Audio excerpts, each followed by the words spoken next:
On the night of Halloween, October 31st, 1980, at the Anacostia Bowling military base in Washington, something happened that could have come straight out of a Stephen King novel. One of the security service employees was found unconscious, and not just anywhere, but in the cockpit of an old fighter jet that had been set up as a monument. At the same time, the man couldn't remember how he had gotten there. The last thing he remembered was a mysterious glow coming from the cockpit, as if it were beckoning him. The guard also claimed that he felt an icy touch, and this is just one of many mysterious phenomena that continue to haunt soldiers all over the world. In this fascinating video, you'll discover precisely what the notorious Nazis and the mysterious werewolves truly have in common. You will also learn how the clandestine CIA ingeniously created spectral ghosts. And, more generally, we will explore in depth why these perplexing paranormal phenomena tend to relentlessly haunt brave soldiers far more frequently than they do any other individuals. The year is 1914, World War I. Your squad is barely holding back the numerically superior German forces. And then the commander orders you to go on combat duty in no man's land, the strip that separates the two armies. All your comrades consider it cursed because in the open terrain it's easy to become a target. But that night, it turns out that this strip of land really is cursed. At first, you become alert when you hear a roar in the distance. You order your comrade to keep his rifle ready, but he won't need it anymore. A moment later, you hear a chilling scream. You fire into the air to scare off the attacker, but it seems the enemy has simply vanished into the darkness. Your comrade dies in your arms from terrible, ragged wounds on his neck, as if some monster had mauled him. Rumors spread through the unit that the unfortunate man fell victim to the hellhound of Monsa, a giant rabbit dog that hunts exclusively British soldiers. In 1919, Canadian veteran Captain F.J. Newhouse even published a chronicle describing the horrific deaths of British soldiers at the fangs of a demonic beast. All the killings took place specifically in no man's land. After digging through German archives, Newhouse offered his own explanation for this paranormal phenomenon. According to him, at that time, German Dr. Gottlieb Hochmüller was trying to create a new weapon that could turn the tide of the war in Germany's favor. Supposedly, he wandered through psychiatric hospitals until he found a patient who hated England to the point of madness. Then he extracted the brain of this unfortunate man and transplanted it into an Irish wolfhound. The hybrid dog was then released to hunt British soldiers near Monsa. It sounds like utter madness. But decades later, it turned out that even this tale contained a grain of truth. Back at the beginning of World War I, the German government really did intend to create a fundamentally new biological weapon, and it seems that one of their experiments was successful. Don't worry, you've definitely seen this bioweapon before. We're talking about German Shepherds. It was this breed that dog handlers tried to train for deadly commands near Monsa. It seems that a few dogs really did succumb to suggestion and bit British soldiers who, terrified out of their wits, decided they had been attacked by werewolves. So perhaps that incident with the guard who saw an otherworldly light in the cockpit of the old fighter plane can also be explained by a secret military experiment. The investigation showed that the glow could not have been caused by any equipment. All the electronics had been removed from the plane long before the incident. It was literally an empty metal shell, and it's unclear what exactly could have been tested with a light experiment. So what did the guard actually see? Was it something anomalous? Other stories about strange incidents during the war also support this possibility. In 1988, at the American Hahn Air Base located in the city of Moorbach, Germany, an alarm went off in one of the main halls. An intruder had entered. Soon the duty officers noticed a silhouette moving through the hall on two legs.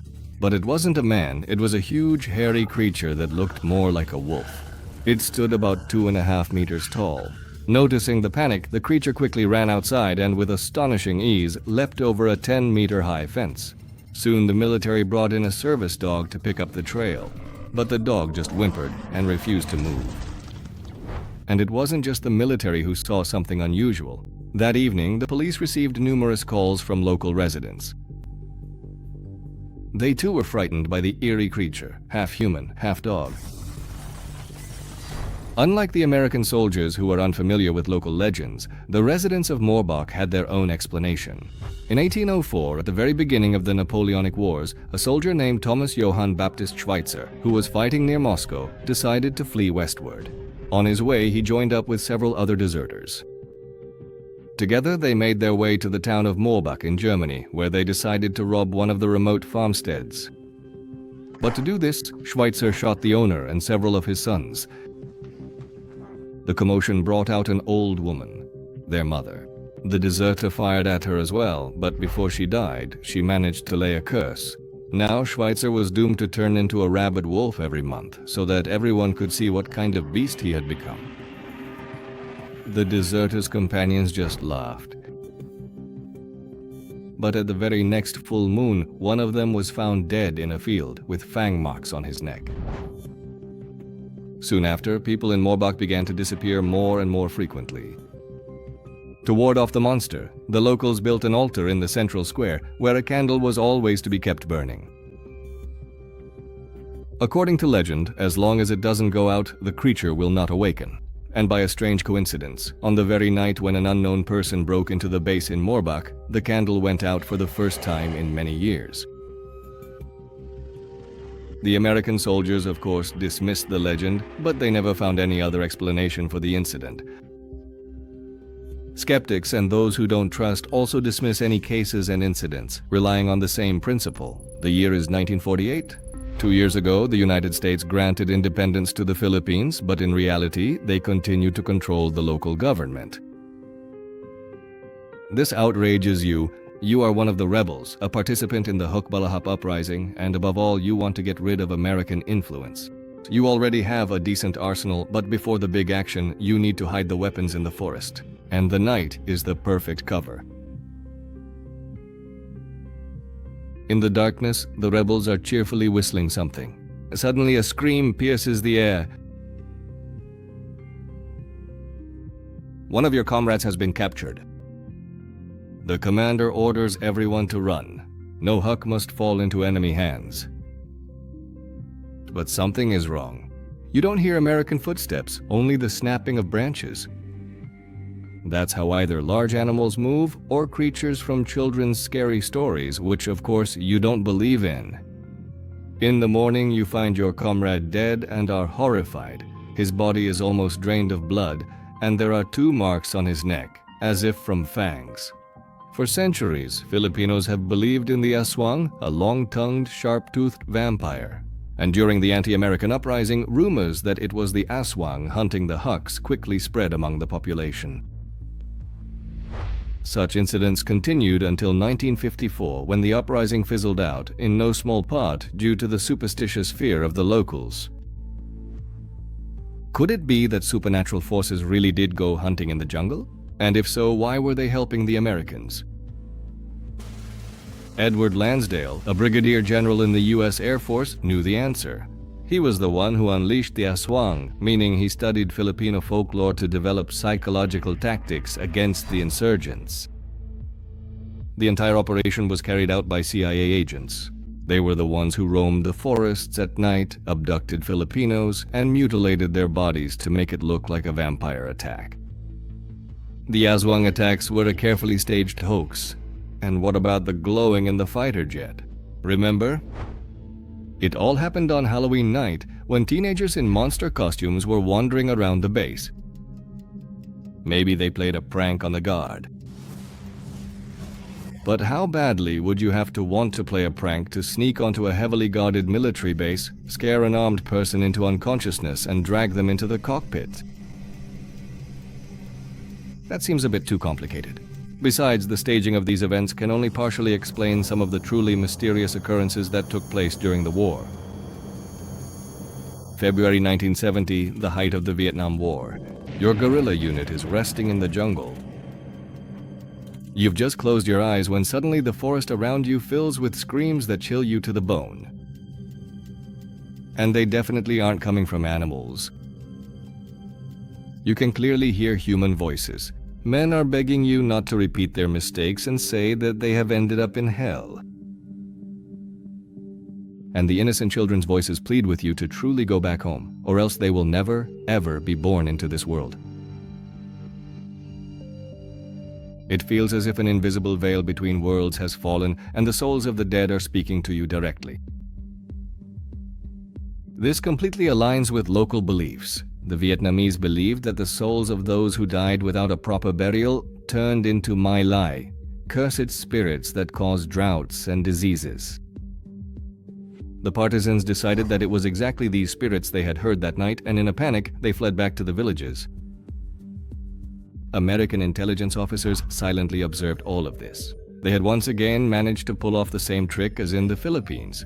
All these voices had been pre-recorded and were broadcast through speakers placed throughout the forest. All they had to do was press play at the right moment.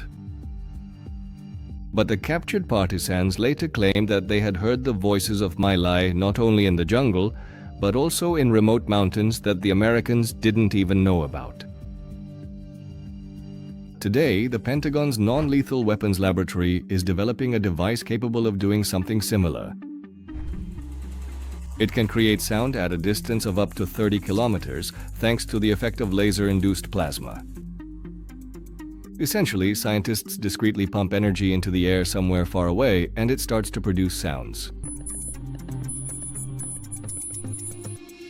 But during the Vietnam War, such technologies did not yet exist. Despite this, Americans attributed reports of voices in distant places either to the lies of captured Vietnamese or to faulty translation. But is that really fair? What if the US simply claimed the achievements of supernatural forces as their own, and soldiers are in fact still haunted by phenomena from another world? The year is 1966, the Vietnam War. But now you are on the side of the Americans. Your squad is stationed on a strategically important elevation called Hill 868. Only a handful of people know the coordinates of this location. One of your comrades notices movement in the bushes. But as soon as you listen closely, everything goes quiet. It seems the camp has been surrounded by Vietnamese guerrillas. The commander orders over the radio not to open fire, so as not to give away your position. Soon after, a patrol confirms that the camp is indeed surrounded. But not by the enemy, rather by a group of huge human-like creatures completely covered in reddish fur. You ask the commander for permission to open fire, but he doesn't want to waste ammunition on some animals. You try to drive them away with stones, and these mysterious creatures respond in kind and with great accuracy. One stone crushes your comrade's skull and someone opens fire in response. You hear a chilling howl and then the creatures vanish into the jungle just as suddenly as they appeared. Only the body of one slain creature remains on the ground. But when you return with the captain, it has already disappeared, and there isn't a single drop of blood on the grass. During the Vietnam War, many American units independently reported attacks by 3-meter-tall, ape-like humanoids covered in long reddish fur. But no one at headquarters believed them, because there was no evidence. Witnesses claimed that these mysterious creatures took not only their own deceased, but also significant patches of blood-soaked earth. During a subsequent and thorough investigation, the renowned paranormal expert John Tenney thoughtfully suggested that all these weary soldiers might have simply thought they saw truly gigantic beasts, primarily due to their extreme exhaustion and the stressful circumstances. Well, in that case, how can we explain the giant footprint found in the jungle in 1974 by Professor Vo Quai from the Vietnam National University? The footprint resembled a human's, but was at least 40 centimeters long, 10 more than the average man's foot. Some researchers have also tried to explain the story of the fighter jet and the guard as simply a case of fatigue. They say he just fell asleep. But if the guard was truly exhausted, wouldn't he have just fallen asleep right where he was? Why would he go and try to open the cockpit, which had been tightly sealed for years? Maybe someone helped him? It would have to be someone very strong. The year is 2002, the war in Afghanistan. You are a member of an American Special Forces team. Your mission is to check a remote mountain area. After all, a whole squad went missing there just a week ago. The tracks lead you to the entrance of a huge cave. Scattered around are fragments of equipment. You keep your weapon at the ready and are just about to enter when suddenly a red-haired giant, 4.5 meters tall, bursts out from inside and immediately charges at you with a wooden spear. Incredibly, it takes your squad a full 30 seconds of continuous fire to bring the giant down. And that's even though the special forces were armed with M4 carbines and M107 sniper rifles. This arsenal would be enough to destroy an entire army. As for the giant near the cave, the American command did not want to believe in its existence. Eventually, the squad managed to convince the officers to send a helicopter to evacuate the body. The pilot was sure that his colleagues were exaggerating. But when he arrived at the scene, he confirmed that the so-called Kandahar giant was real. They barely managed to fit him into the helicopter, after which all participants in the operation were forced to sign a non-disclosure agreement.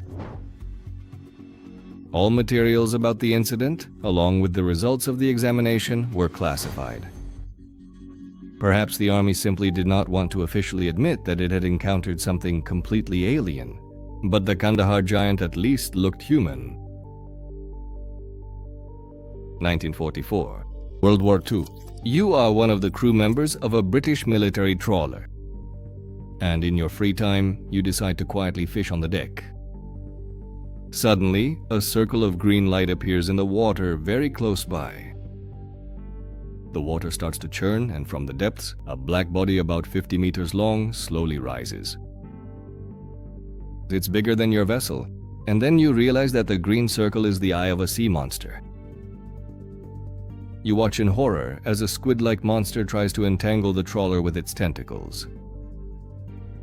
One of them gets caught in the propeller. The wounded creature flees. A few minutes later, everything is quiet again.